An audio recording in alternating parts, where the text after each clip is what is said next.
ছোট বাচ্চাদের নাকি তুমি 10 টাকায় চিকেন বিরিয়ানি খাওয়াচ্ছ এখন। আবার সেই ভুলভাল কথা, মানে মুখটা তুমি খোলোই কি ভুল বলার জন্য? কেন দিদি, নাকি কি তোমার হয়েছে? ভগবান বলেছে তুই যখনই যা তুমি তুই ভুলভালই বলবি? কি হয়েছে দিদি? না এই চিকেন বিরিয়ানিটা বললে কেন? তাহলে 10 টাকা চিকেন বিরিয়ানি হয়? তো তুমি তো দাও দিদি।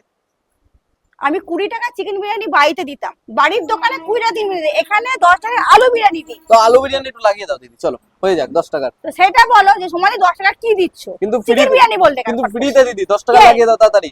ফ্রিতে? হ্যাঁ। আমি মাল বিক্রি করব না, তাও ভালো। আমি কি ফ্রি বলো, মিরি এমন এসব করছো চলে কেন? না, এসব এখানে চলে না। ওই সব যাও, ওই যেখানে তোমার চলে ফ্রি মিরি, সেখানে আমাকে অনেকে কল করবে, দিদি আজকে তোমার 70 টাকা দুটো আলু বিরিয়ানি নেবো, কালকে পয়সা দেবো। আমি ডাইরেক্ট বলি না, দিদি পয়সা থাকলে খাও, নাহলে যাও হারমে যাও। ভিডিও করছি দিদি। তো কি হয়েছে? তোমাকে আমি বলেছি করতে? তোমাকে ফোন করে বলেছিলাম তুমি আমার দোকানে ভিডিও করতে আসো? কেন দিদি এমন করছো কেন? তোমাকে আমি বলেছিলাম কি